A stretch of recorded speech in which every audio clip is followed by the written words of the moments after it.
Can you hear it? Welcome to Relay.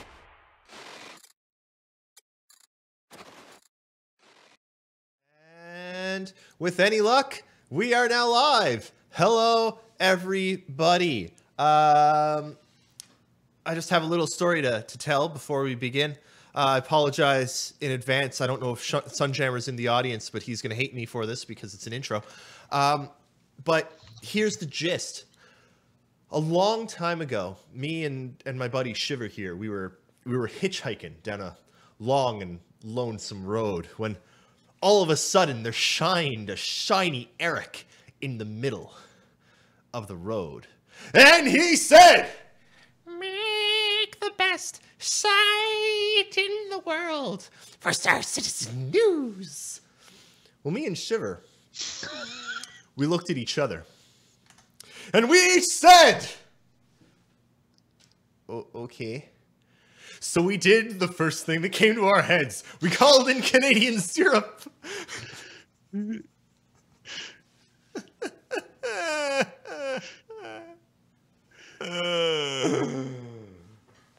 Hey everyone, how's it going? There was more, but I decided to stop. When have you ever stopped an intro? That's true. Good point. So we did the first thing that came to our heads and called in Canadian syrup to give some semblance of professionalism to this crazy, messed up thing. I look into my eyes and it's easy to see Star Citizen will break game dev history. It's its destiny. Amazing. I love it. How's everyone doing today? Tea's really good. Yeah, what kind of tea you drinking? Vanilla orchid. Vanilla orchid? Yes. I'm sure she's a stripper. Probably. I just Absolutely positive, in fact. I'm gonna start drinking a Game of Thrones Bend the Knee Golden Ale brewed with honey. Don't you hate Game of Thrones? Yes, I do, but it's a beer. I may hate Game of Thrones, but I don't So what hate you're beer. telling me is going to be a terrible beer. Oh, Thank you, hey, Triangularity. Triangularity, thanks, mate. Does this mean that halfway Thank you, through the Triangularity. podcast you're going to have an affair with your brother or something? Probably. I mean, you can't see below. I mean, You were going to stay below the belt, then you realise garter belts that- don't count. Yeah. That was yeah. What is wrong with you, Triangularity? We're not worth $10 a month. Come on now. we're not, but thank you. What is wrong with you? I mean, thank you, but damn it. Yeah, Go buy yourself a case of beer for that. Wow, that's a cheap case of that's a beer. really cheap case of beer. Well, I'm assuming he's American, where they get cheap beer. Are you making assumptions on his Nationality? Jeez. Honestly. Oh, is this what we're going to now? Yeah. Yeah. If he wants beer or something, he just raids a neighbouring village. Well, you know what? It couldn't be any worse than the Prime Minister going, you know what? We need to change our national anthem to be more gender, equal or fucking whatever. The funny thing about that, is it actually started gender neutral because it was a French national anthem. It was written in French with no reference to gender, and then when they translated it to English, they added the reference to gender, and now they've removed it, bringing it closer to its original form. Which is Did you actually, know yeah, in the- that's actually why they said specifically it was the English national anthem that was changing, Yeah. not the French one. Did you know in the Dutch national anthem they swear loyalty to the King of Spain? Really? Mm-hmm. That's awesome. Did you know that most national That's anthems awesome. are actually a lot longer than the national anthem that you hear? Like, lots of places, national anthems are like 97 minutes long. Yes. There was okay, we have a thing every year in Calgary called Global Fest, and it's this giant, like it's a lot of stuff, but one of the things it has is a giant fireworks competition. So like the best fireworks teams from a bunch of different nations come together to like compete against each other. And one of them was Spain, and they did a fireworks show to their national anthem, and it was like 12 or 13 minutes long. And literally everyone in the crowd was going, "When is the national anthem going to end?" Thanks, Shattenberg. Oh, Wait, if they sub, do we all have to do the wave then? I mean, No, it's just you. it's just me, but Oh, okay. it's always appreciated when other people do it. You know. Can I just do this? I like that too. you I do that all I the like time when any- people join me in the pain. Oh, Yeah, that's all. So let's. I mean, we're only 5 minutes in. Let's switch over to some Star Citizen. 5 minutes in and That's we're the already shortest intro suicidal. ever. Don't worry. Next week, the intro will include a full jazz band. Ooh. No, it won't. But if I can Oh. get my hands on a trumpet, I'll do it myself. They should Someone, go like that someone once. get Eris a trumpet. Okay, I'll so have to text your significant other there and be like, get him a damn trumpet. oh, she would not. She knows what I'd do with a trumpet. wait, do you know how to play a trumpet? Yes, I can play trumpet, French horn, tenor sax, alto sax. Yeah, I'm best with French horn though. So we should You get your French that horn. Oh boy. Anyways, Yeah. Wow. getting to the news this week. Yes. So before we get into the news, because you're actually here for once, CS, thank you for all of the transcript work that you do, and I think that everyone should thank you for all the transcript work you do.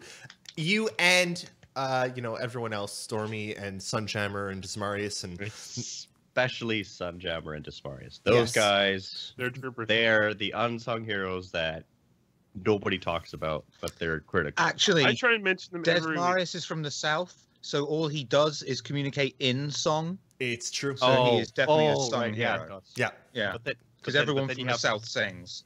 That's true. And Sunjammer only sings when he's had a lot of alcohol because he's from the north. Or whenever He's he got a- sees us. but he's got a 'cause that magical- kind of coincides, sort of, you know. He's got a It's magical- north, isn't it? Scotland's It's not north. referred to. No, when you cross the borderline and go into another country, we refer to it as the name of the country. Not even we're that racist. Are you sure? Yeah. Right, Star Citizen. So What is Star Citizen? I don't friggin' know anymore, We man. should do a video explaining exactly that. We should do a video explaining exactly that. I'm Isn't not it some sick. ri- Isn't it a ripoff of a game? Like Yeah. Line- I think so. Mm, yes. It's one of those Chinese knockoffs with stolen assets that just Mm, yeah. yes. So you know what? Because we're going to start talking about Star Citizen now, we're going to move straight over to the show and tell page. We're going to start on the show and tell page with an awesome image of a helmet, and it's going to switch automatically, of course, because I'm bad with images. But there's a little bit of Wow. an image slideshow. But that helmet there is from Mr. Hazgaha, because he does Yes. just the best Star Citizen images, period. Then we've got a couple images of the Mobiglass and the monorail. What do you guys think of the updated Mobiglass that we saw this week? That was specifically the military Mobiglass, Yeah. and looked great. Although I did love the one detail someone pointed out. If you look at the mission objectives on the right hand side, one of them says "kill everyone," literally everyone, including yourself. Really? I like it.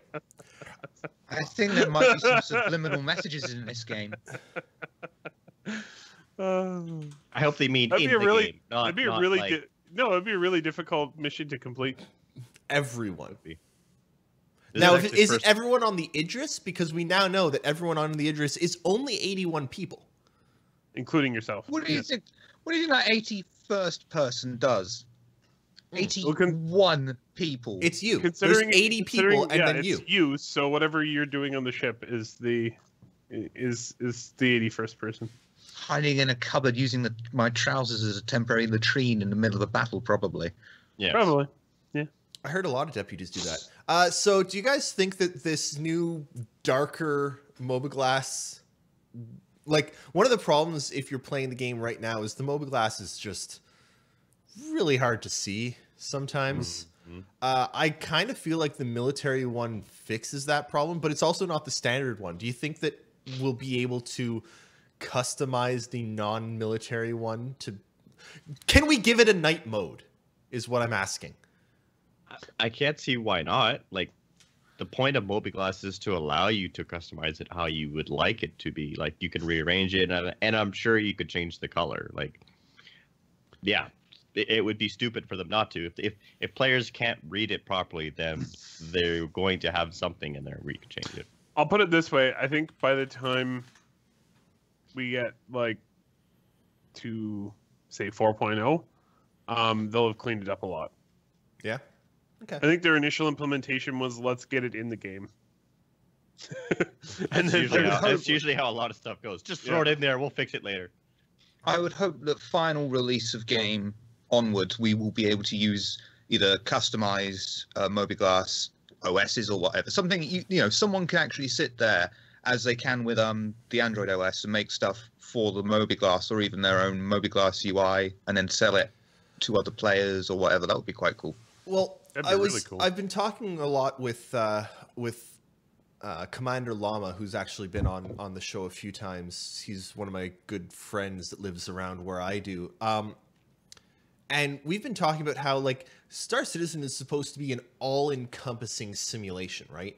So everything that happened like back in the past that's happening now actually happened technically in Star Citizen's history. So wouldn't it be great when Star Citizen comes out if you could actually link your Mobiglass to your Steam account and like be in Star Citizen on a long haul trip and be like, no, you know what? I'm going to play some Crysis 1 and launch it in Steam and play Crysis 1 in Star Citizen in your ship. Yeah, in your Yeah, that would take a lot of negotiation with Steam in order to make that work. Dude, just alt tab like a normal person. Never. Yeah, but that would just make it less fun. Now, can you imagine trying to run Crysis 1 and Star Citizen at the same time? Yeah, that was part of the joke of you can't. So I'm going to start just going through these gifts at random. Thanks, by the way, Nakara, for doing up the gifts this week. You are going to notice that this week's gifts include basically 900% corridor. A little bit of what there's a little bit of.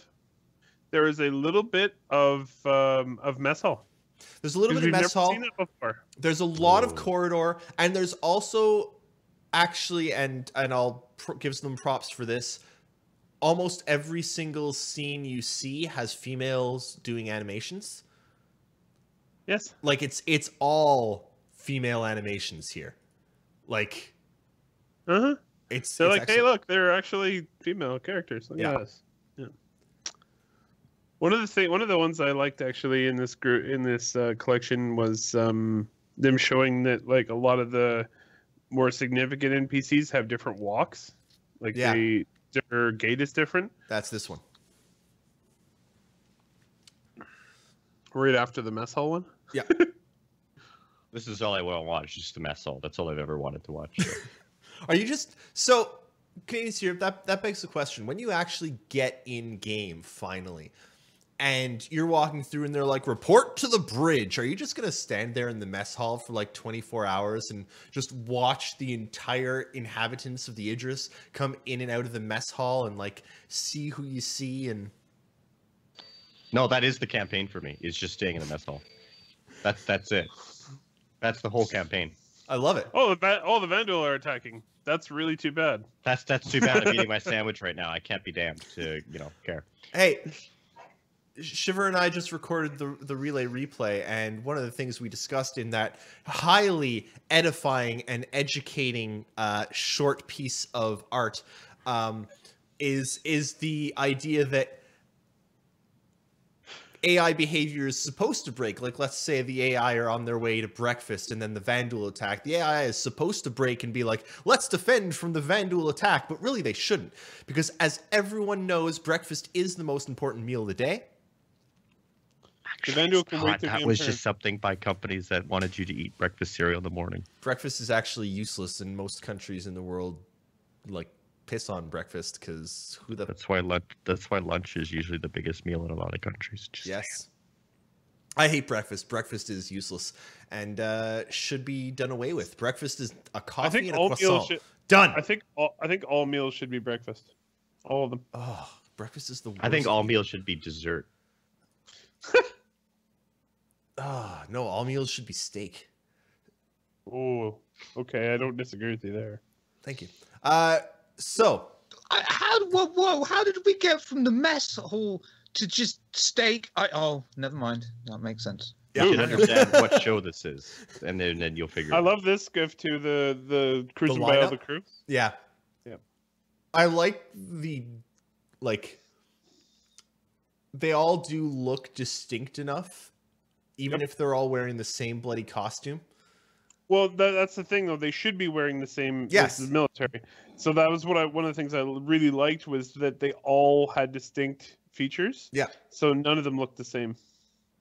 And they've all got really different, like even the people with similar haircuts, the shades of the hair are slightly different enough that you'll be able to look at it and be like, that's the slightly oranger red-haired, short-haired girl. Mm-hmm.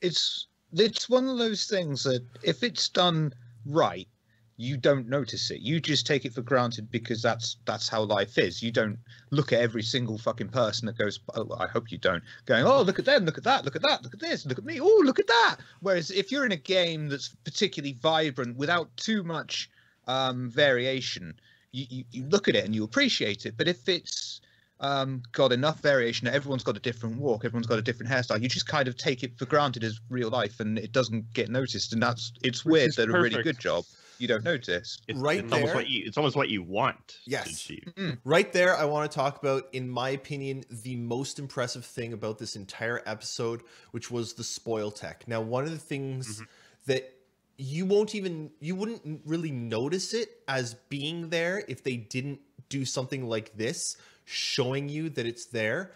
But something that people do all the time in real life, and think about yourself walking through like a mall or something.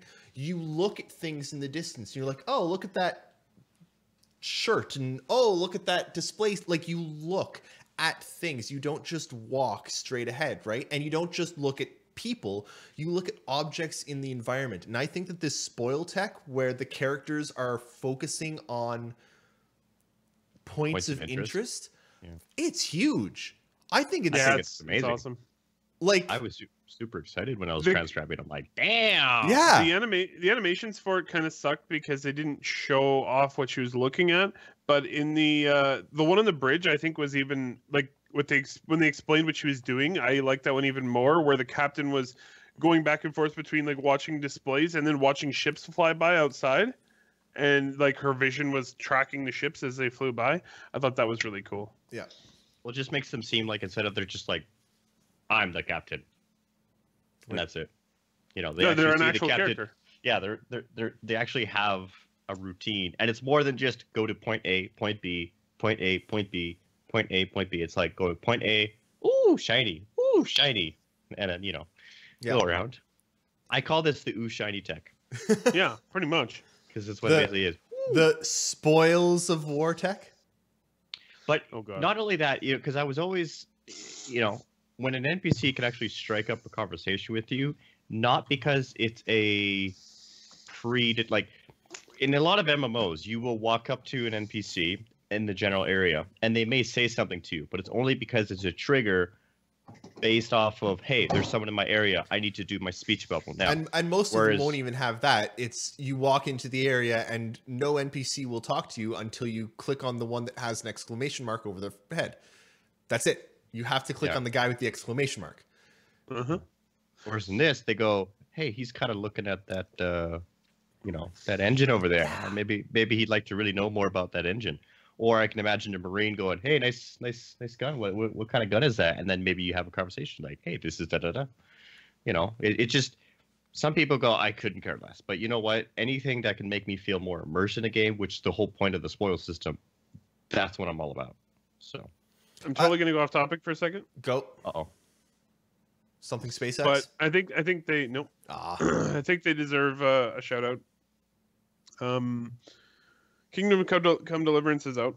I Yep. have not yet played it, but some of the things that just sort of reminded me of some of the things I've been reading about it was like, in the immersion is like you have to like sharpen your sword, and you have to go through the motions of actually sharpening your sword. You have to use blunt weapons on people with plate armor because sharp weapons are freaking stupid because you're just going to hit the plate armor. Yep. It's not going to do anything. But there's a lot of detail, like your food goes stale. You can only save when you're sleeping. And if you have this like, sleeping Alcohol. elixir or stuff. Yeah, whatever. But generally, no, I just, that's sort of, I think people really appreciate those details in games where it's like, this is really cool because it draws me into the world. As long as it's not tedious. Yep. But it sounds like they've kind of made it so it's, not. So Kingdom Come Deliverance is really interesting so far. It's excellent, and I love what it's tried to do, and I love that they're getting a lot of support for it, and they're getting a lot of it's doing quite well, if we're honest. It's sold over 1 million copies, which is great for a title from a company that's like, this is their first thing that they're doing, right? It's doing really well. Independent company. Love it. The game itself is excellent. You should really try it. But it does have its glitches. It does have its, this is clearly an independent game problems. Like, there's Wasn't this the one by They've been Lord... issuing tons of patches, so Yes. they're already on version 1.2.5. So they actually acknowledge that they're like, well, thank you all for buying the game. We know that we're having these problems and we're fixing them. Yeah. So It's the only Isn't thing this that by puts me off it. What's Sorry, that, go on, CS? CS. I was going to say, isn't this the one by Lord British? Yes. no, but no, he, it's no, not. Isn't he the? I thought he was the writer or something on it. I thought he was. No, Oh no, that's he- Shroud of the Avatar. Shroud of the Yeah. Avatar. Yeah. that's coming out Sorry. soon too, I think.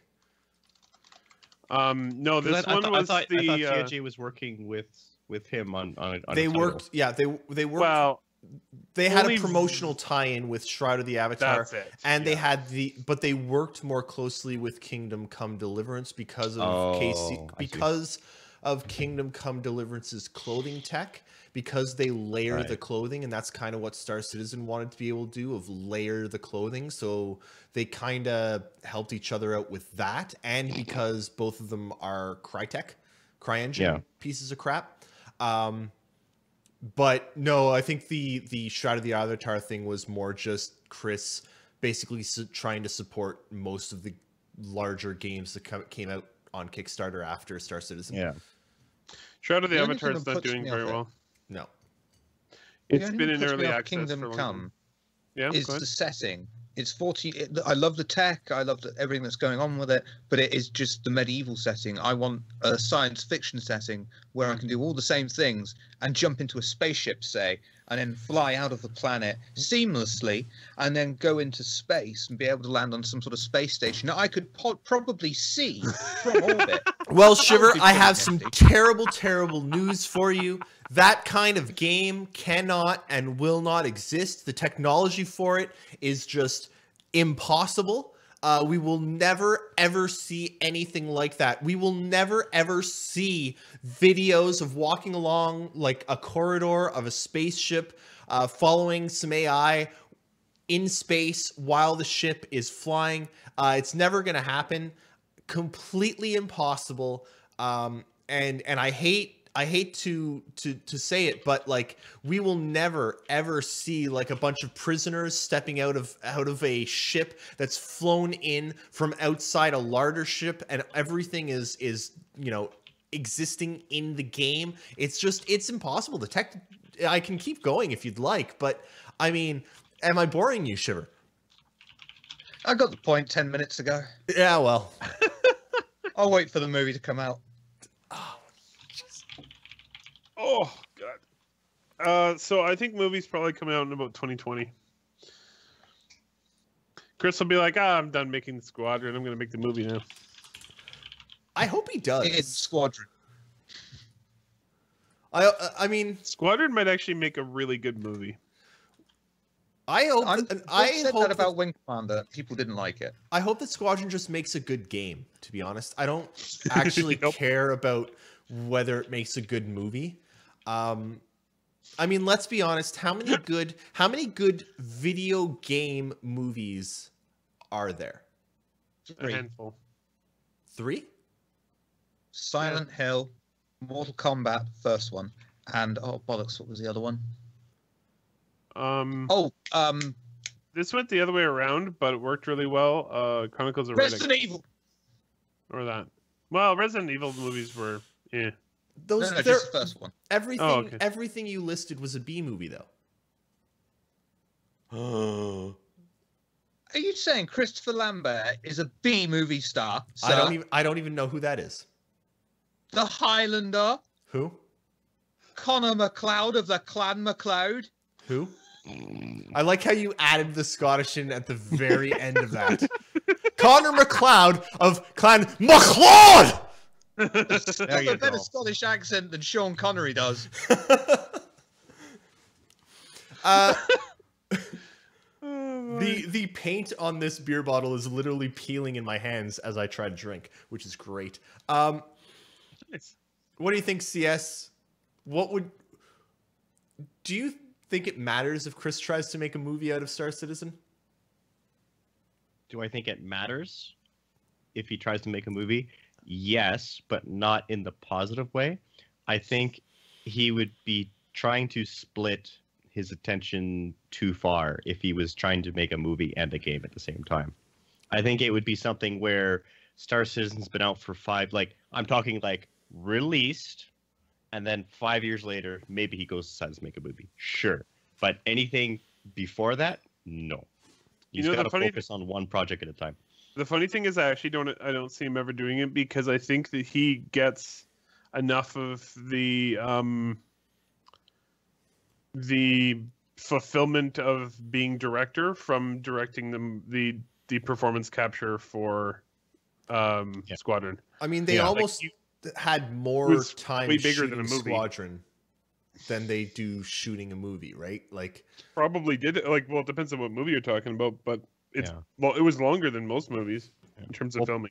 Plus, he used to direct movies, so he kind of knows the whole BS involved with the film industry and stuff like that. Whereas with performance capture, you could be a lot more flexible in terms of performance and stuff like that. So, I can't see him making a movie, but if he ever did, I would not want him to make it anywhere.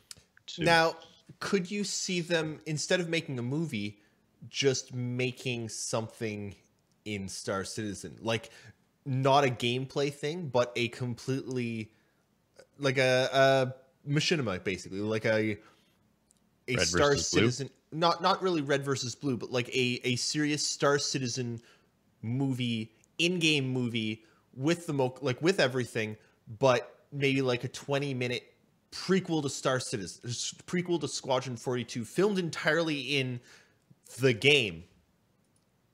I could see that. I could see that. It would be very time consuming for It's just them to do it. It's kind of like Final Fantasy 15 had Final Fantasy Kingsglaive, I think it was called, which was the prequel movie to the Final Fantasy 15 video game. And it told a bunch of the story that you only get if you watch the prequel movie, which is it's like a half hour, 45-minute prequel movie to Final Fantasy 15. Yeah, no, I honestly, I would love it. It comes down to time, where are they going to find the time to do something like that? And they'd have to do it where the game's in a very further state than it is Yes. now. So, Okay, so we've gone through most of those gifts. Let's actually talk about the state of the game. So a few of the things that they talked about in the Squadron 42 project update this week. I kind of want us to focus a bit on Squadron. They're saying that the programming team was looking at performance issues, trying to, optimize code. And they're working on like object container streaming, making sure that the making the game smarter about when it updates all of the items in the game. So it's not using as many resources and stuff like that. Yeah. Now, and someone can correct me if I'm wrong here, but that's normally something that they do later in the in the game development Yes and no. process. No. Yes Okay. and no. Some games need to clean up this. If they were if another game was doing what Star Citizen is doing now, like reworking an engine or making their engine from scratch, then yeah, this is par and par for the course, because just making sure that your core tech works properly is quite vital. Like building a house, if you build a house on wobbly foundations, then the whole fucking thing's going to come down, and you're going to be like, I should have worked on those foundations when I had the chance, rather than bring everything down. But there are some bit, but that's beside the point. So yeah, it can be done, and it usually is done to a certain extent if it's from scratch. But if it's an existing game, then you're right, it wouldn't need to be done so much. Yeah, I think like what they're doing is they have a level of polish they want for the code, and once they've achieved that, then they kind of keep building onto it. And then when they get to another point, then they go, okay, we need to bring it back in line, and then they keep kind of doing that. That's kind of the pattern I've noticed, is that they want to clean up the code as they go along, to where when they do get to that point where they do need to do a lot of optimization, instead of them having to go way down deep into the code to fix the issues that should have been fixed, they're more or less just finding like, okay, where can we save some resources here and there, because of assets, not necessarily the code itself. If that makes any sense. Yeah, I don't think they would ever, like, if this wasn't, already playable by the backers, I don't think they would bother at this point. But this is a very different process than the standard AAA game. So they do kind of have to clean things up as they go along and try and keep it somewhat playable. Yeah. Hopefully they manage to squash some of the performance demons with 3.1. What was the biggest one that we're looking? Is it what's it called? Out. What's it called? Bind culling. Bind culling slipped out of 3.1. Yep. Did we? Everyone is angry about that, but it's understandable. But I don't think it's not like bind culling was ever going to be. This is going to give you 60 FPS from now on. It's bind culling just part plus of the other bigger things. picture.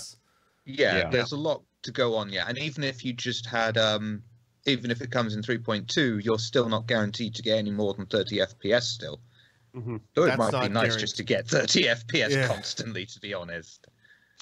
One of the things that kind of struck me was that, I know some people were sad, upset, whatever, that it slipped, but this, we kind of need to, there was a post later on Reddit that kind of reminding people, I know we're not used to it, but this is the deal with fixed release dates for patches. If it's not done, it gets pushed. Period. There's no ifs, ands, or buts. Most things for the 3.1, things for 3.1 are either completed or close to completed at this point, and it wasn't. So. And here's the thing, and I think some history here is actually really important, because if you think back to the beginning of when Star Citizen started being developed, this is kind of more how they explained everything. They gave us just this literal shotgun to the face of here's everything we're trying to do and when we're trying to do it by, and then they'd miss dates, and people got so angry at them every single time they missed a date that they eventually said, okay, you know what, fuck you all, we're not going to say anything, we're just going to we're literally going to close up shop and stop telling you as much, because all you do is complain. All you do is you say you missed this date, this isn't wrong, and nobody understands how game development fucking works. I've dated girls like that. You've dated everyone. Now they're at the point now they're at the point where people like us, people like Paul from the Astropub, people that know what they're talking about, have complained so much about CIG not giving enough information that they finally started giving us a little bit more. And I really, really like these schedule updates. I really like them telling us, here's what we're hoping to fit in. It's not guaranteed that it will, but here's what we're trying for. And if they tell us, hey, look, it's slipped, we're not going to get it done in time, no one should get pissed at them for it, because that's what we want to know. That is the information we want to know. It's exactly what we keep bitching at them for, is you never tell us anything, you never tell us anything, you never tell us anything. They're like, okay, fine, we're going to tell you something. Fuck you for telling us that. Fuck you for failing. You suck. That's literally what we're doing, and I hate you all. And I hate myself, and I hate everything. It's a catch-22. Welcome to the relay station. Like, I don't envy people in PR when it comes to games, because you're gonna say something, and no matter what you say, you're gonna piss somebody off. No matter what. You could be saying, we'll give you the entire game for free. People are like, well, that sucks because X, Y, Z. Like, fuck. Some people Because now I'm going to play it and download it. Yeah, well, I have to spend my time to download it. I wanted freaking someone to come to my house, do it for me, you know. Here's the thing. Now, Brivos in chat says leave CIG alone. Eris, like that's as in I'm saying leave CIG alone. I'm not saying leave CIG alone. I'm saying that saying something like up above Snuffbox 79 says, where they're trying to do a lot, but they can't even do basic mechanics right. They suck. They've never released a playable patch, and they're the worst.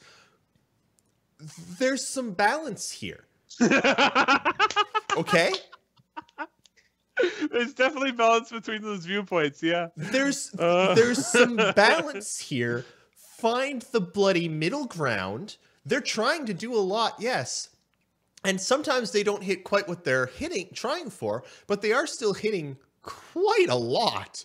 I mean, they do already have the biggest friggin' video game world out there, and they're still in alpha, and it's still just not even one entire bloody system. So, like, let's just tone down and just middle ground, everyone.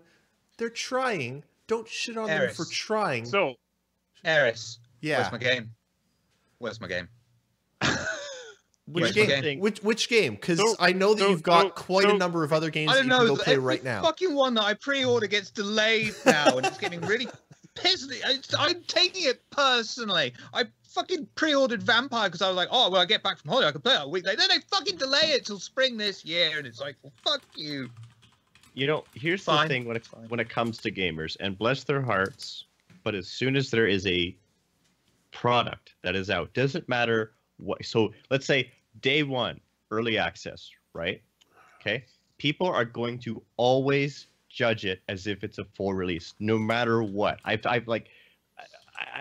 just noticed this. No matter what, you could have a game that is just starting out. They're like, help us create this game to be the game we want it to be. People go like, piece of shit. It doesn't have this, this, and that. It's like, because it's going to have that. No, piece of shit. It's not as good as this game because it's not fully done yet. But that's just what I've noticed. Everyone criticizes it as soon as there is a playable product. Doesn't matter how minimum viable, fucking whatever it is. If it's playable, people will shit on it. Like, that's just how it goes. My big question is, like, I think the secret sauce for early access is figuring out a way to avoid that, because it doesn't always happen.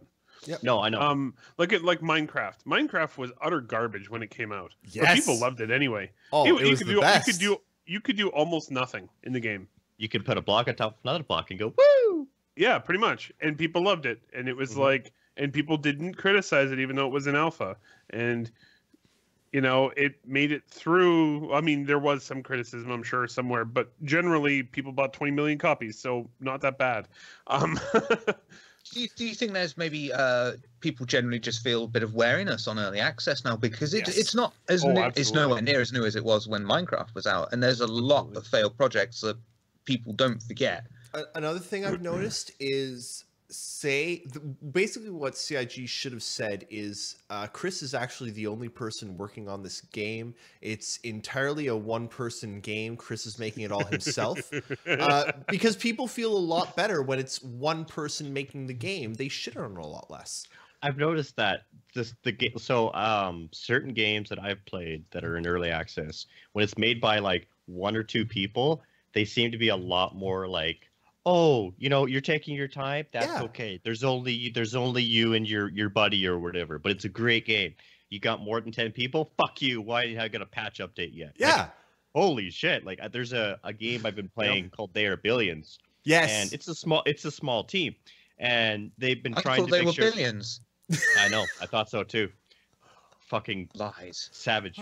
But they're a small dev team. But every time I go, and obviously Steam forums are not a proper representation. But every time I go there, they're like, "Where's the patch? Where's my patch? I want more content." I'm like, first off, they're a small team. Second, their main chunk of what they're actually building, that's coming. That's what the actual game's about. What you have is just so you can play something. Yeah. And like, two, would you rather have really game-breaking bugs, or would you rather have more content? Like, that's what they're trying to. Because the biggest bug right now is where your mouse clicks don't register. That's kind of a big problem. Yes. So they're trying to fix that. And other people are like, well, I want more content. Well, A, they're building at the same time, but B, it's like, they're only like 10 people. Chill. But people don't understand that because they see what they see in front of them. And if it's not what they want it to be, they're going to shit on you. It's actually kind of interesting. And again, myself and Commander Lama were having a conversation about the shift into agile development and for UI and because he's taking a lot of coding and history of coding and learning about development of not just games but just software development entirely.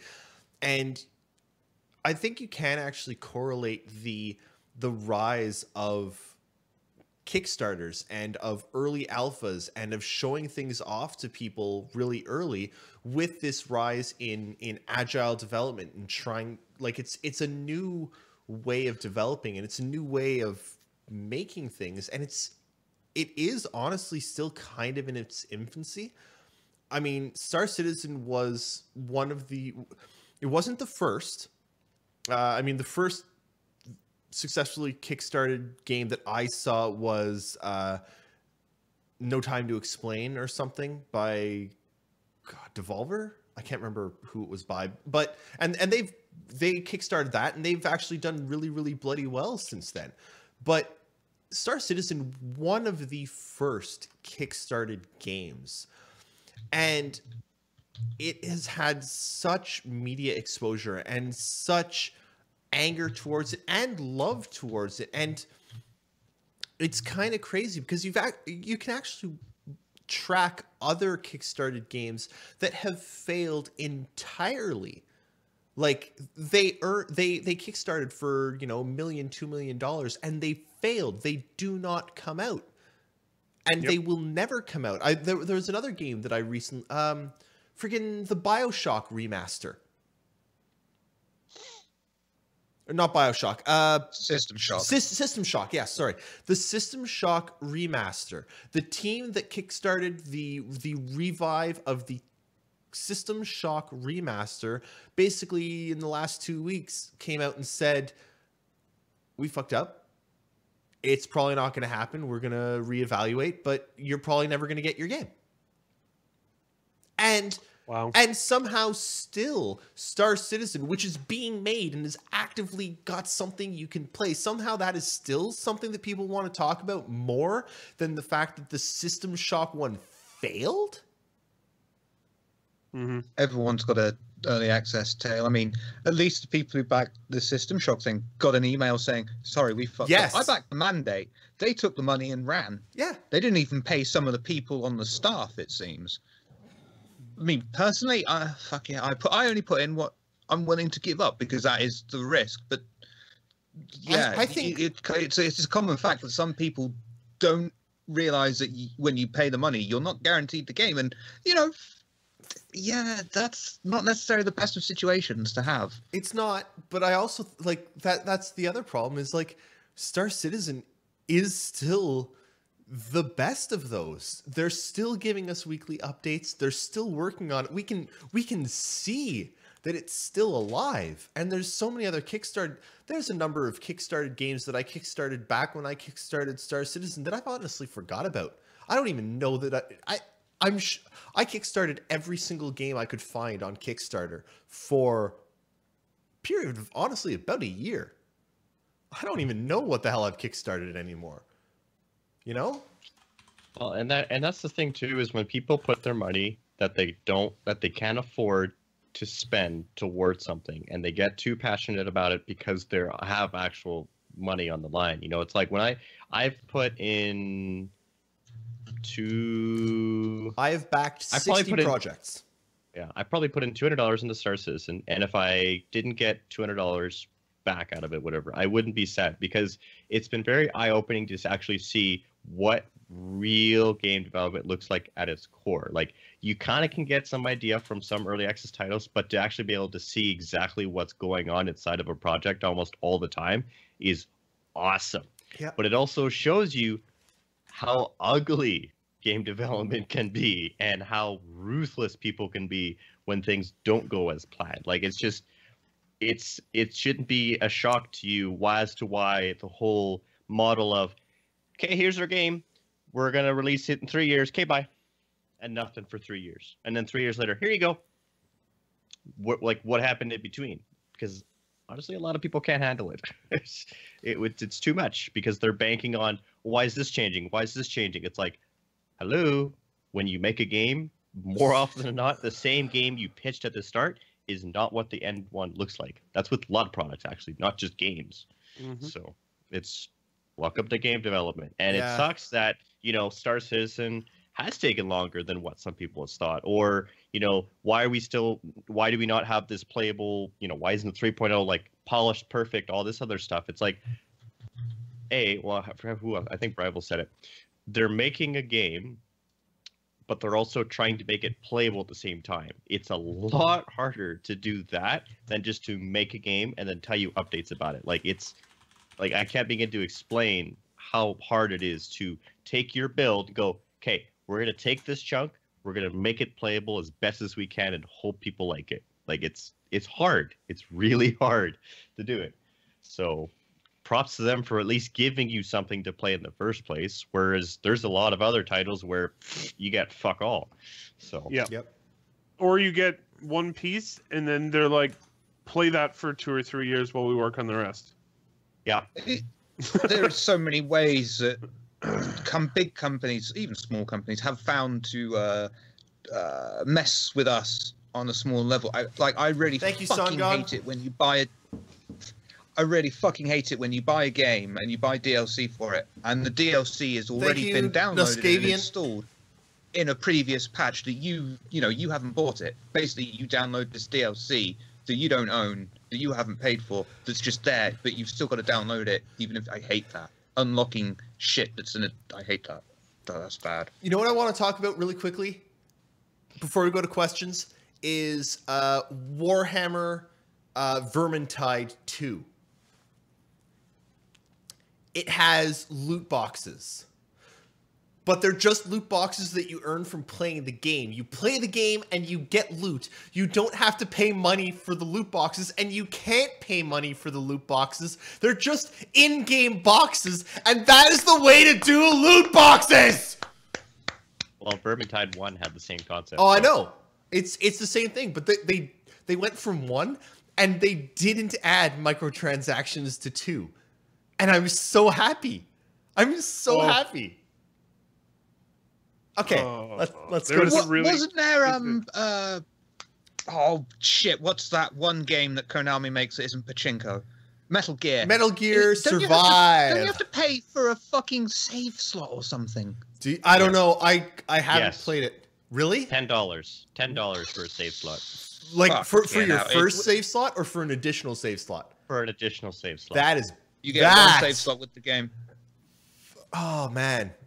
That's straight up. Yes. You know what? When Here's the you thing. buy a Konami. single player game, you should own the whole fucking game from start to finish with everything on there. An expansion, DLC, you know, 10, 15 to 20 quid. Add stuff to the game. Don't fucking nickel and dime me when I've paid full price for a full fucking game, and now you're adding in Deus Ex. The last one was a great game with fucking microtransactions. Yeah. I invented shit the goddamn for CIG and Star Citizen, but I don't think it. I can't actually think of many developers or publishers or whatever the fuck they are that have shit the goddamn more than Konami. EA. No, I think Konami has actually shit the goddamn worse than EA, quite frankly. And EA might catch up. EA might catch up, but EA's only really had Mass Effect 3, Andromeda. And Andromeda was bad. Battlefront 2. They basically destroyed their entire company in one shot. They did. They did. Well, actually, they didn't destroy it. LucasArts is gonna pull the Star Wars franchise from them. But that's good. They've actually done a good thing there. Maybe they We'll make purposely did something. it. We'll make something so horrific. So horrific that They'll pull our LucasArts will take it from them and they will make something better. That is, I'm okay with that. You're Let's- way too So optimistic. I gotta touch on something here Yeah, that was go on Reddit. quick. last night. Quick. So last night on Reddit, the guy who ran the teleprompter at the DICE Awards said, "This is my favorite joke from the show." This is what the teleprompter said. Let's talk about the games. So many amazing companies had a great year this year. Bethesda, Sony, Microsoft, Ubisoft. And if you're Electronic Arts and you want us to mention you, you'll need to pay extra. Yeah. And I loved it. So it goes, what if LucasArts buys CIG and turns it into a Lego Star Citizen game? What if LucasArts buys the rights to use CIG's engine and then makes their own Star Wars game in the Star Citizen engine? Wait a minute, LucasArts? Fuck Star Wars. They're gonna make a new Leisure Suit Larry game. In the Star Citizen engine. That would Yes! be amazing. No, a new shit, what's his name? Guybrush Threepwood. Monkey Island. Monkey Island. New Monkey Island game Fucking in the love Star Monkey Island. Citizen engine. Okay. Make a new Monkey Island. Let's go. Okay, questions. Let's go to questions. We don't have many, so ask some more questions, because if we reach the end of the questions before we reach the end of the show, I'll sing. What song should I sing as a threat? Let's get My those game. questions going. The Come on. 12-minute-long Spanish national anthem. I don't know how to sing it. What was it? Sierra? Dancing Sorry, Queen. Elwood. God Save Dancing the Queen. I will sing Dancing Queen if we don't get enough questions. So, Captain Penis asks, where's the line? But oh God. Okay, no, we don't need any more questions. We're good. This question will last us for the rest of the show. Where is the line between piracy and griefing? Oh, it's on the tail end of the D in the word "and." It's in the sand. Here's how I've looked at piracy and griefing. Piracy is where you go out to, let's say, raid a ship, get supplies, you know, maybe you have a bounty and you're going to murder someone. Griefing is when you go beyond the confines of what is gameplay and you make it your personal mission to make someone's life miserable inside of a game. Agreed. That's when it turns into griefing, is when your purpose is to ruin the other player's experience. Not you kill their ship, that's part of gameplay. But when you go, I'm going to kill this person, I'm going to go stalk them, I'm going to make sure that they can never get any more ships, I'm going to make sure that they're harassed, like, that's griefing to me, is when your purpose is to just fuck with people's gameplay experience. And I personally think that you can't just say going after, like, some of this depends on the intelligence of the victim. So Shiver, being a bright lad, has decided that he's going to run his Hully from Terra to Earth over and over again. I can't do an English accent. I'm sorry. That's my closest Oh, is approximation. that what that was? That was my closest approximation to Shiver. He's going to run his Holly from Terra to Earth over and over and over again. Now, Canadian Syrup, on the other hand, is also a bright lad. He's decided he's going to park his Cutlass in between Terra and Earth. And Shiver comes along and CS destroys him and takes all his cargo. And then Shiver, who's not a very smart lad, decides he's going to do the same thing again. And Canadian Syrup, being a smart lad, has his shit parked in the same bloody spot and kills Shiver again. Shiver is now an idiot if he goes, "Oh, you're griefing me."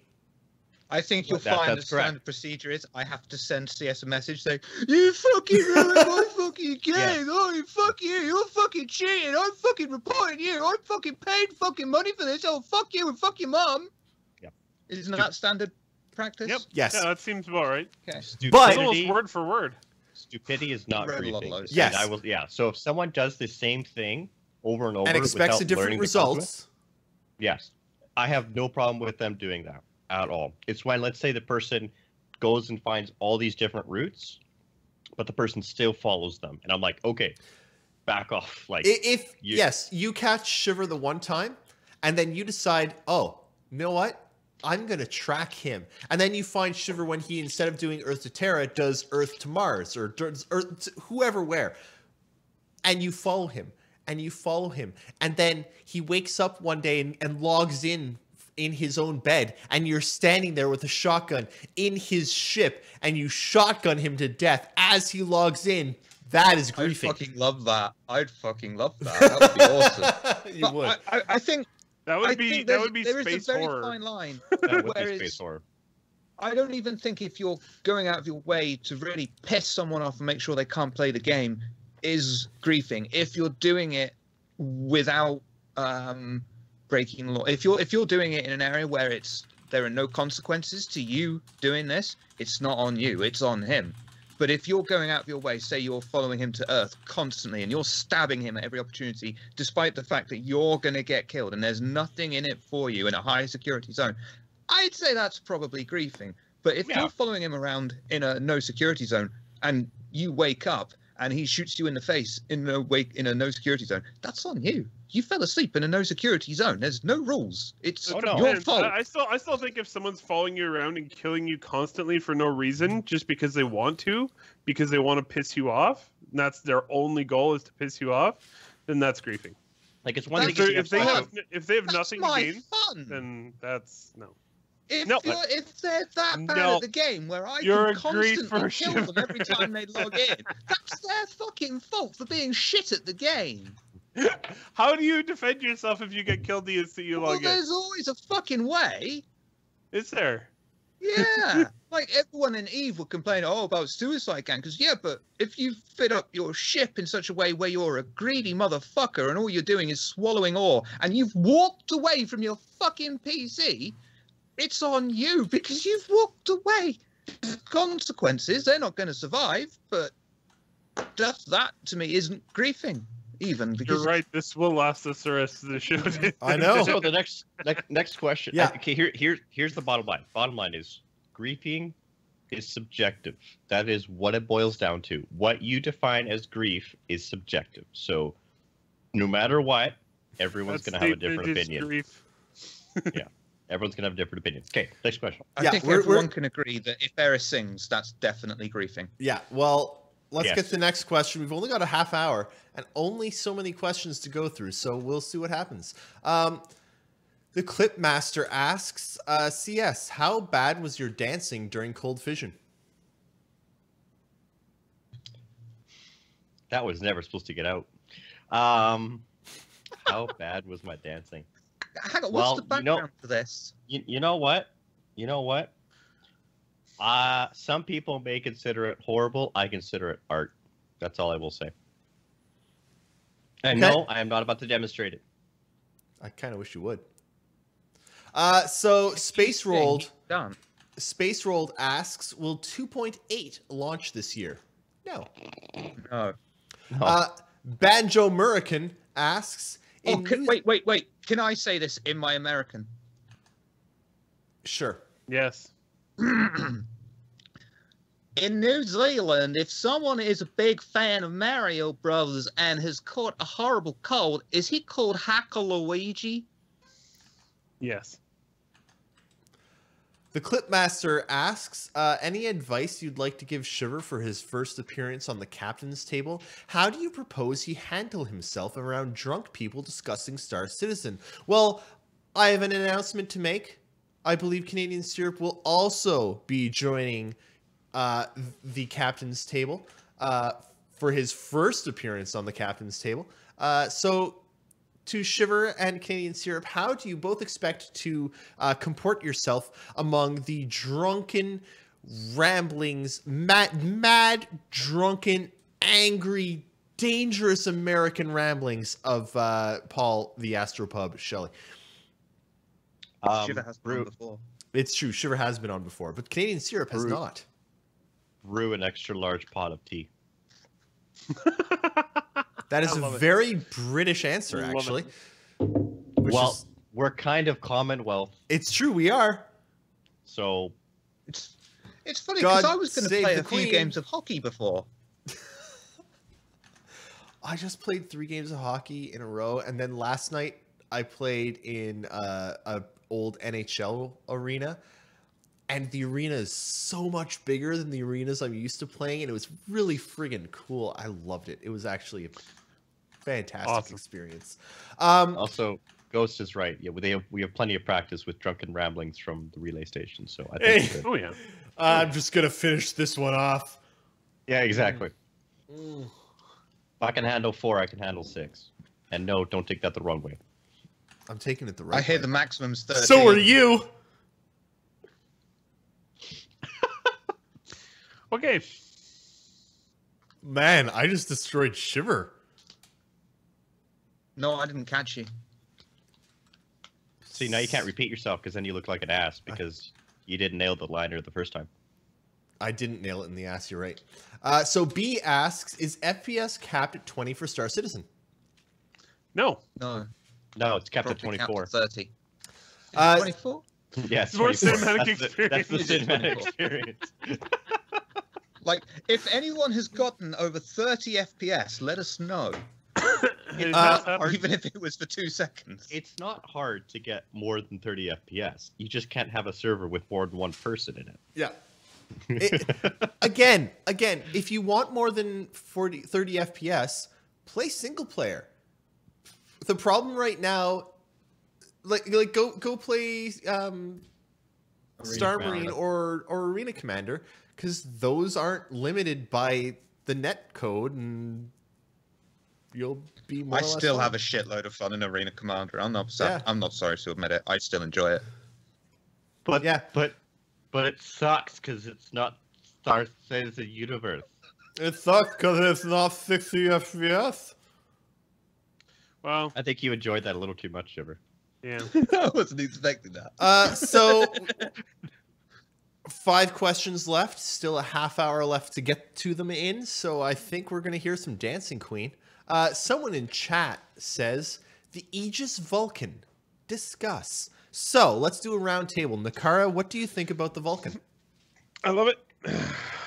I might not own one, but I think the idea of having an intro cruise ship like that, so introduction to repair, refuel, rearm, it's a great idea. There has to be those other levels of those ships that can do that. And it seems to be well designed. I like the idea of having, the pilot with 2 operators. So you have a somewhat, not fully, but somewhat entry-level ship that's 3-person. So entry-level, I would say it's an entry-level ship in the game. I wouldn't buy it for $880, but that's just my deal. Also, the exchange doesn't help. Yeah. CS, what do you think? I'm just looking at it now because I haven't looked at it yet. Come back. to me. What? Okay, Wow. okay, hang on. Hold the phone, put everything on pause. CS, explain yourself. So I will admit it. I actually have been going through burnout for Star Citizen. I still keep up with the project somewhat, but I haven't been like as, on the ball with it. On the ball with it. So forgive me. I've gotten more of my spirit back lately, which, hey guys, guess what? Lando's said this many times. If you get too tired of Star Citizen, take a break. Yep. No, I honestly, like, I've just been kind of like just taking a break, seeing some other games or whatever, and then when I felt I was ready to come back, which I've always been here, it's just come more invested in when I feel recharged. So but now after reading it, I think it's a great concept. I think it's going to be a well-balanced fit in the game. I don't think it's a starter ship because of the price tag. Yep. Starter ship for professions.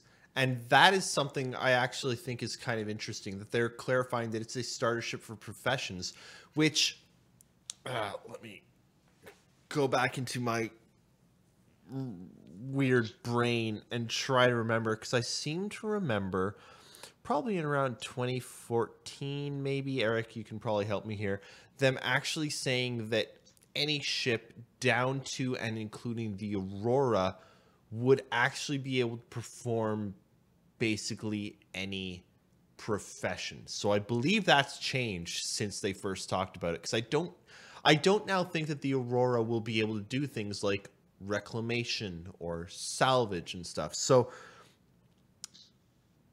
based on They were talking about being able to attach things to your hard points. Yeah. That might be able to do some of the profession stuff. And I that think might still be in the plans, but I mean, I've always thought that you'd be very limited in what you could do. And I'm kind of wondering if they've actually decided that that's not even worth it. Like, you attaching something to your Aurora to cut away one piece of a ship and carry it to sell it for $4 is just not worth it.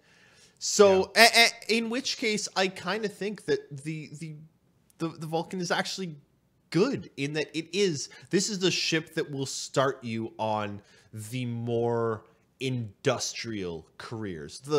And you look at the Hull A, that will start you on shipping.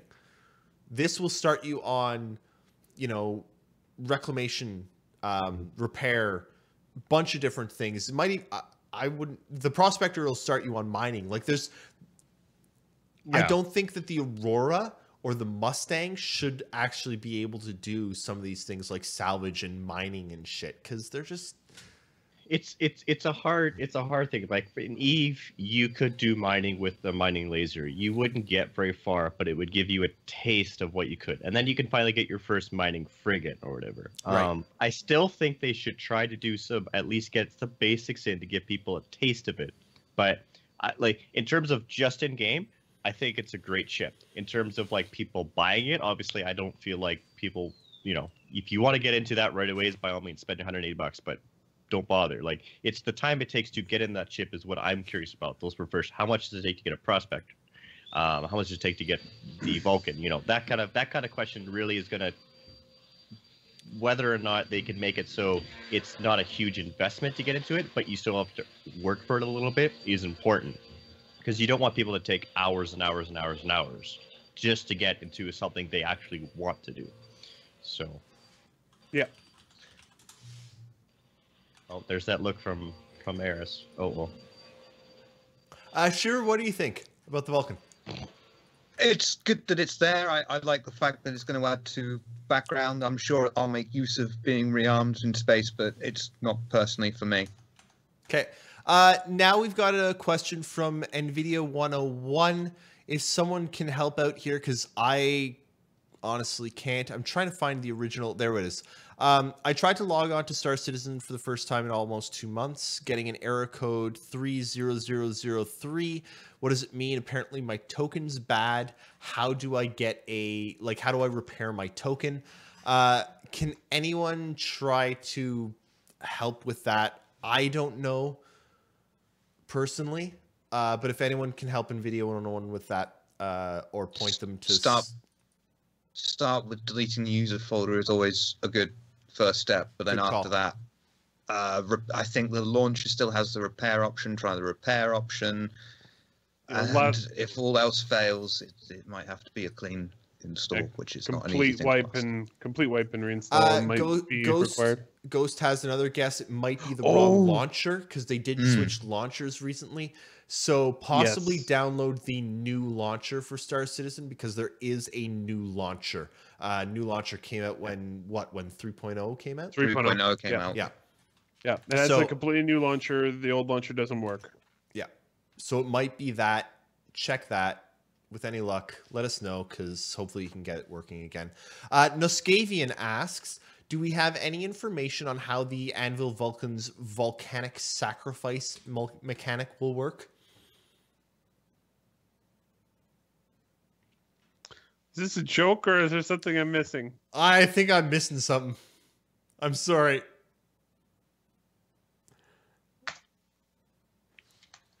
Fuck. Oh, never mind. Master of Hairy Muff. No, Shiver.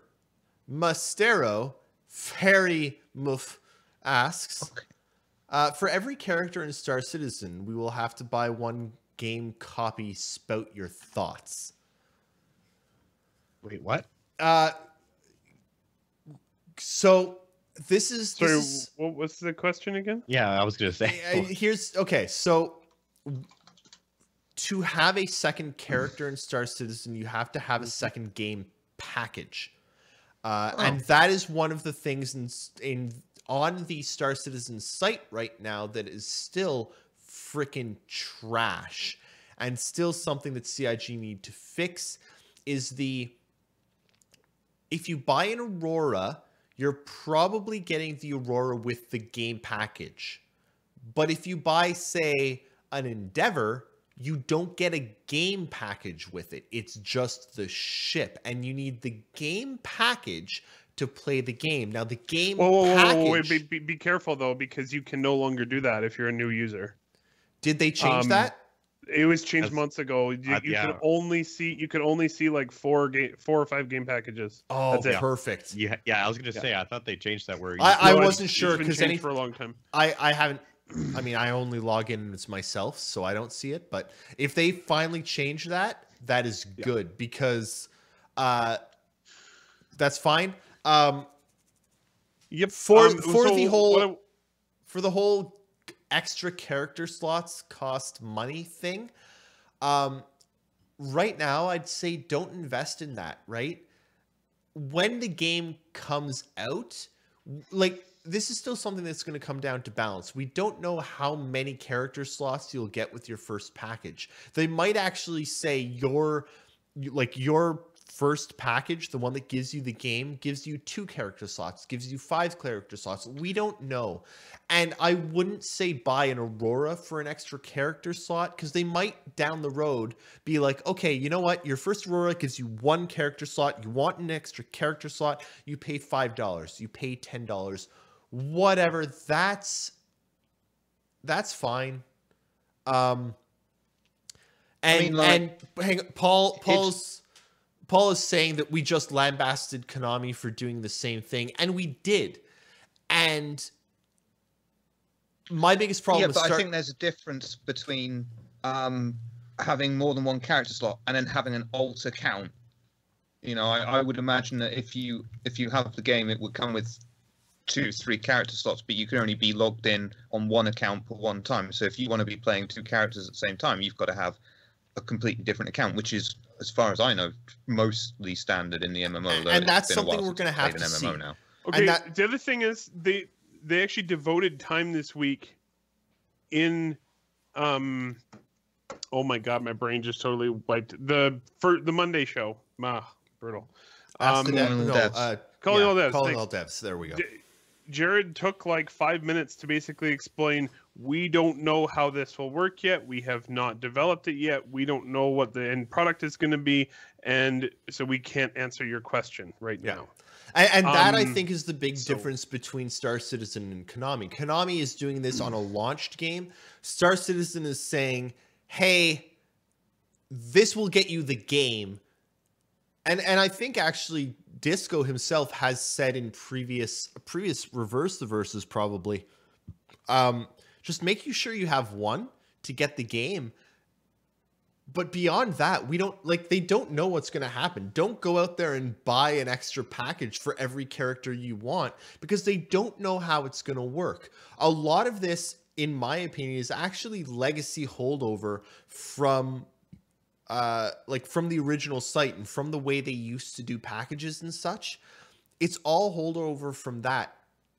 And they can't really change it anymore because having a package and having a ship are so built into their system. And it's unfortunate. They did it wrong at the very beginning, but they also didn't know it was going to get this big, right? So when it comes down to okay, here's the thing. CIG have always given a lot of time. They gave 4 months notice when they were going to start charging separately for Squadron and Star Citizen. Mm-hmm. If they change how this works as well, and whether they change it or just clarify it, there will be time. Mm-hmm.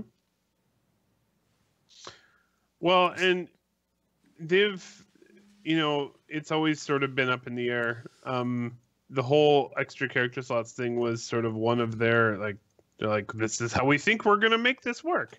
But at the end of the day, what they were trying to say this week is that they just don't know yet because they're not there yet. Also, there is a fundamental difference, in my personal opinion, between character slots in an MMO where you can play forever as one character and save slots in Metal Gear Survive. That is not the same thing. No, I would honestly kind of agree. CS, what are your thoughts? As far as save slots and buying them, or whether or not we're actually buying, are we buying save slots or character slots or what? Save our slots. Here's how I actually looked at it, because they've also said this as well, and that's why it's so much speculation, because no one has an idea. If you have a game package, they could technically also be an AI crew member that is permanently yours. Mm-hmm. Yep. So that's how I've looked at it the entire time. I haven't looked at it as if, I have a different character slot. I look at it as cool, I have a permanent AI crew member that I can have to crew one of my ships. So for someone purchasing a slot in an MMO, I personally don't have an issue with it, because a lot of MMOs do that. You want more than 4 characters or whatever, you're going to have to pay extra for that, which is fine. Because believe it or not, it actually does take some effort to log all those characters and all the items and all that shit. It's not magic. It's not a couple bits. Mm-hmm. It's actually a lot of effort to keep track of those characters and every single thing they do. So for Star Citizen, it's not even a comparison to Metal Gear. Metal Gear is a single player / multiplayer. Actually, is it even multiplayer? Yes, it is. Just single. Okay, well, whatever. It's a multiplayer game, but it's a closed end. It's not an MMO. MMOs are totally different when it comes to that. So I have no problem with them charging $5, $10, whatever, for an extra slot for your character, because it's a whole new character with a whole new set of experiences. As long as that you could play for 10 years. In my opinion, as long as you get more than one character slot from your first one. If I agree. Each one is one, then that's a problem. If you get 5 on your first buy and then each additional one is extra money, then fine.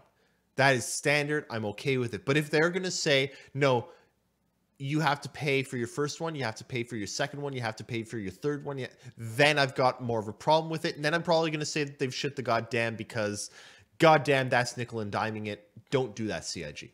Okay, I've got an idea. I'm going to go to EA with this idea, right? What you do is you build a game, and it doesn't matter how good or bad it is, right? Loot boxes. But what you then if charge you can get no. Let's You listen. charge for the quit game button. It's a $10 DLC to quit the game. That's going to be next. You want AA? That's $5. And there's literally no way out. You reboot your computer, it goes directly back into the game. You can't get out. No. Hang on, guys. How No, games guys. more and more You're viruses thinking these small. days. You are thinking small. Think Kingdom Come Deliverance. You know how you can save when you sleep, or you can use Savior Schnapps, right? Now, what if Savior Schnapps was actually something that you got in loot boxes, and you could only save with an item that you got randomly in loot boxes unless you paid 99 cents for the item itself? And, Bam! You're not And- thinking big enough. no, no, 99 and, cents? That's at least a $10 DLC. and it's a consumable. Yeah. Oh, it's a one use. That's the thing. It's a Only one use. But that's why you make it only 99 cents, because we were like, oh, whatever, it's only $1. I'll save and quit. That's where you get them. Yeah. Okay. So, People have actually asked enough questions that unfortunately I don't think I'll be able to sing today. I'm really sorry to everyone. Let's get the next question. I need to get through the next 3 questions at least. So Idris Carrier asks, should the Idris need a crew of 81 in the persistent universe? no. No. No. Need? No, Need. they specifically said in ATV they put that many characters in there because it made it feel more vibrant and alive. I don't think you need that many. It makes it feel like all of the characters on the Idris are having the time of their lives. Well, if you think about it, you take away the deck crew, you've just saved 10 members right there. Like, Yeah. that's the thing. Like, the deck crew is specifically there for immersion. Like, you don't need them there for the hangar. People are going to crash or land it. There's no, go here, go there. It's like, you're going to fuck it up or not. And on the bridge, you just got, hey, dude, shit's over there. Okay, let's go that way. And then you got 2 people. Boom, done. I think the actual crew of the Idris is going to be more like between probably 10 and 20 to actually get it to work properly. Yeah. This couldn't be, but keep in mind, this can be NPCs or players. So I wonder if they'll do like it will be a crew of 81, but it's like a mandatory 50 plus NPCs. Yeah. You have a contract that you Do that. mass hire crew or something like that. I hope So that you'll they'll never do need that. one that would be a people. very viable idea. It's Yeah. almost like some of the old pirate games where you had to hire your crew. Yep. Mass hire a bunch of crew. Make I it think make we- it like Go to the- some make like it back oh my God. asteroid bar and just try and find a bunch of drunk guys to Make come it- with you and die on your ship. There was an absolutely excellent Xbox One game that was a Pirates don't of the believe Caribbean. No, hang on. It was a Pirates of the Caribbean tie-in game. They had basically bought an older, like an in development pirate game and launched it early. Now you'd go to a tavern to hire your crew and haggle with them to hire your crew. And that sounds good, right? But you'd press B to lower the cost, and you'd press B to lower the cost. And every time you pressed B, there was no skill check, it would just lower the cost. And you could actually sit there pressing B for long enough that they'd start paying you. And then, and if you did it long enough, they'd be like, oh yeah, I'll pay you 1,000,000 gold to join your crew. It was beautiful. I loved it. Okay, next question. Triangularity asks, do you think that we're going to see a smaller repair or refuel ship than the Vulcan? No. No, No. Not That's the dedicated. small. no. It's as small that's as you can smallest. That's the small end. Yeah. get. Because you don't Um, want to get too small to where you're almost more of a handicap. You want to be able to actually do your job, not hey. Especially here- refueling. You need, Here's like, a little tin can of ammo. Have at it. exactly. I could see possibly being able to like buy the repair drones on a smaller ship and get them to kind of work, but I don't see a dedicated smaller ship for those professions. Agreed. Did So you trigger Nullrick, by the way? With I- their I- DLC talk. I probably no, I think I triggered Nelric with my That singing. was singing. Oh, okay. That was So the singing. yeah, Paul Berserker01, Batman, Turtle Sex Noise, Golden Shower Shelley, Esquire Jr. the Third asks, what kind of ships do you think we still need in game in terms of size and role? Oh God, this Starting question, salvage ship. We get this question every week. and it bothers me so much because in reality we need nothing. We need nothing. But at the same time, holy shit, I want a small medical ship, like a one-person medical ship. I don't want to have to run a Cutlass Red. I want What's wrong with the Cutlass Red? fuck the Cutlass. I want Fuck you. I want a small salvage, small mining. And I sorry want for swearing, but fuck you. We already have a small mining ship though. Prospector's one person. but I don't I want a ship that looks like a flying saucer with a robot that's got hooks for arms that keeps telling me that I'm in danger, trapped on a spaceship that crashes in a distant galaxy with a guy that's got a really bad back and is probably a bit of a paedophile, and the rest of my family that let me walk off with him on strange missions without any other adult supervision because that seemed like a good idea in the 60s. Star Trek? Lost in Space. Oh. Yeah, I was wondering. I was like, that's Lost in Space. What are you talking about? It was a joke. No, it wasn't. Fuck. Didn't seem very God. jokey to me. Paul, I'm never wrong. I'll fight you. I don't. I really do think that there's a lot of ships that we need in roles, but I think they're mainly the medium ships. I think the Vulcan really helps flesh out the medium area. I think that we're actually doing pretty well in the medium range. Salvage.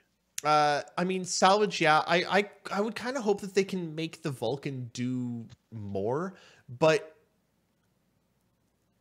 I want.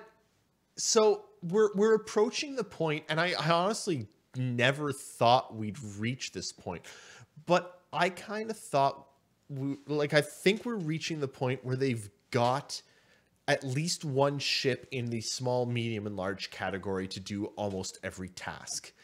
Now the problem is, now they need competition. Yep. Yeah. There needs to be a Connie competitor. There needs to be a Cutlass competitor. There needs to be a freelance. Like, there needs to be the Hull series is the only hauling ship. Why would you haul with anything that's not a hull, right? You don't haul if it's not a hull. Banu?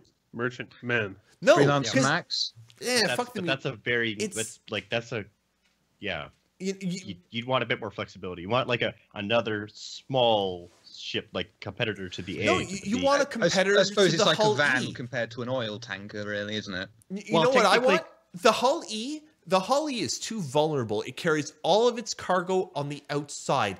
Any shot will shear off thousands of dollars of merchandise. No, I want a hardened, enclosed cargo ship. Right? That's like the size of a freaking space whale. But yes. Yeah. But I Isn't want that the merchantman though? Isn't it gigantic? no, because the now? merchant. I don't think the wait. I guess it might be, but I don't think it carries that much cargo. No, like- nothing compares to the E even close right now.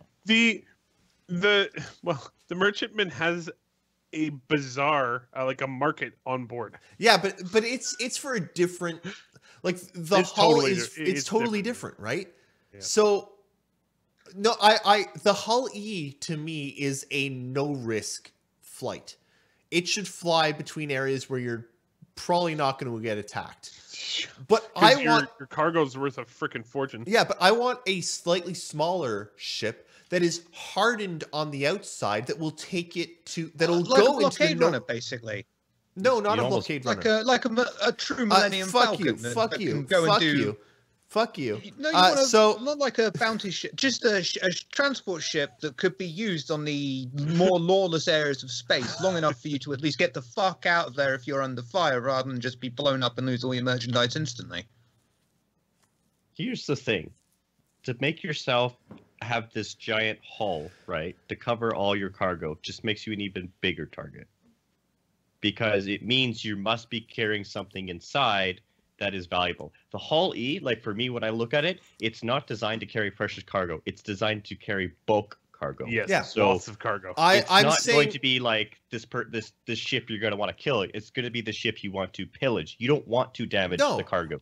You want but- to damage the little pieces on either end going, but where's the cargo hauler that goes to the less lawless regions?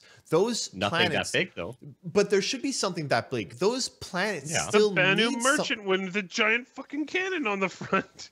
but the Banu merchantman devotes so much of its space to things like a bazaar. I don't need Yes. a ship with a bazaar in it. I Yeah, need a that ship is that pretty carries. weird. Oh my god, I hate you, guys. You know what? No. Okay, how big are we talking? Because you have the freelancer. Yeah. You have the cutlass, which can haul cargo. The Cutlass is I shit. don't mind. The Cutlass is shit, and anyone who owns a Cutlass should die. I own a Cutlass, so I'm Hey, allowed I to own say a I own a cutlass too. Do you want me back on this show? Because this is how you don't get me back on the show. I bought a Cutlass with the rework. I love the Cutlass rework. Yeah, it's I gorgeous. hate the Cutlass because there's now no point to me ever flying a Freelancer again. Freelancer's got at a the toilet. moment. So that's why you hate the color. Well, Not actually, Yes. yeah. because If you ever want to go to the you wash, hate then it, you kind of. but because it made your freelancer irrelevant. Yes. Well, that's too bad. Go suck it up, princess. I think it's actually really unfortunate, and I think it's a problem with how CIG develops ships. I think that they need to fix You just that want problem. your original freelancer concept. I know Yeah. you do. That's all you want to get at. I know, it's all I want. It's like everyone that wanted the Cutlass wanted their original Cutlass concept. Well, I want my original Freelancer concept, and I don't have it. And I think Eris. and if the everyone game. that owned a Freelancer was as much of an ass as the people that owned Cutlasses and complained as much as them, maybe we'd have I'm it. sorry. Are you calling me an ass? I'm calling myself an ass too. I own a Cutlass. I'm allowed to say anything I okay. want because I own a Cutlass. What about the Carrack? I don't own it anymore. No, I I don't love saying it. you own it, but I'm saying cargo. Can't the Carrack carry cargo? Very little. It's not a cargo ship. It's a dedicated. I mean, you Either could way, you I- could use the like modular pods in the bottom to carry cargo, but it's not a dedicated cargo ship in any way. Either way, I think the point is that we need more variety amongst the ships we have now. You know, it'd Yes. be really Great. funny. It's great we have a baseline, but we need more. It'd be really funny if somebody had just like stripped the entire interior of their 890 jump and just filled it with cargo. I would love that. That's the kind of thing that I hope that, and we've been talking a lot about the merchantman, right? I really hope that the merchantman has the option to remove the bazaar. I only want the merchantman for cargo. I want the bridge, and I want cargo. I don't want a bazaar. I don't want anything extra. I don't want like ambassador suites. I just want to run cargo fast. That I'm happy with. I want that ability, and I hope that they add that. And I don't know if they will. They haven't really talked about the merchantman nearly enough recently. I think I still own a merchantman actually. Well, we found out today that it's not on the schedule for this year. So. Yeah, I know. I feel like you want the capacity of a Hull E, okay, Or this week, I mean. in the speed of an M50, and the maneuverability of the Razor. Like, I mean, what? You need a really big net so you can throw all the shit in there and tow it with the M50. I think that's my would be his best. Are you option. ordering a pizza or a mail order bride? It's probably a stripper, male. Pizza being delivered by a mail order bride. I like where you're going with this. Mm. This needs to be a thing. Are we over time now? I don't know. yeah, I think we're way past. Like he's it's all checking over. in with his appointed officer by It's the all over. courts. He says, "Yes, I'm still here. I haven't was- killed anyone Oh. again." I was actually trying to get a nice surprise for everyone. The whole Dancing Queen thing was actually a joke because my daughter's been singing nothing but Dancing Queen. So I was hoping to actually get her down here to sit on my lap and sing Dancing Queen for you as we went out, but she's too scared and won't do it. So maybe I feel I'll like it's a cop out. yeah, I know it's true, and I did try that, but now I'm gonna go spend the rest of the evening with her. We've got a great evening planned. We're gonna build a tent and have a fire Ooh. and do Can I come? s'mores. Yeah, sure. Oh, Make sure you do that outside. Yes. No, we're doing it inside. Oh. Okay. Yeah, I was gonna say you definitely need to do that inside because it's currently minus -1 million in Canada. Yes, it is. We're doing it inside in the library, and we're gonna have a fire going in the fireplace, and I'm gonna bring up the TV, and we're watching Jurassic Park 4, and it's gonna be a fantastic evening of spending time in a tent with family. So the rest of you, instead of spending some time with family, which I know you have, but they don't matter, just like mine, go in 2 hours and watch Canadian Syrup, who does all of the organization for our transcripts in conjunction with the freaking ridiculous amount of work that Sunjammer, Stormy, and Desmarius do. They are literally the souls and hearts, and well, I mean, hearts, stomachs, esophaguses, lungs, and digestive tract of Relay. It was good when you did the heart and soul. I think you took it a bit too far. Oh, okay, sorry. You don't want to be the digestive tract?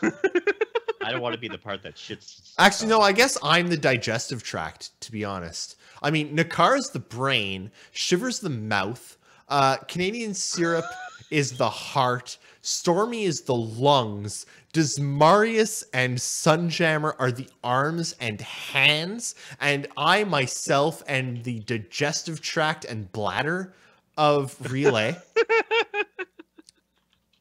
Okay, I Who's the think we can bed? go out now. Seriously though, go watch Canadian Syrup and Shiver in about 2 hours over on the Astro Pub. We'll be hosting it here, but go watch them. They're awesome. Paul is awesome. You are all awesome. And please remember every single day of your lives that you are awesome and that we love you. Thanks so much. And we'll see y'all in the verse. Melissa Estrada, everybody.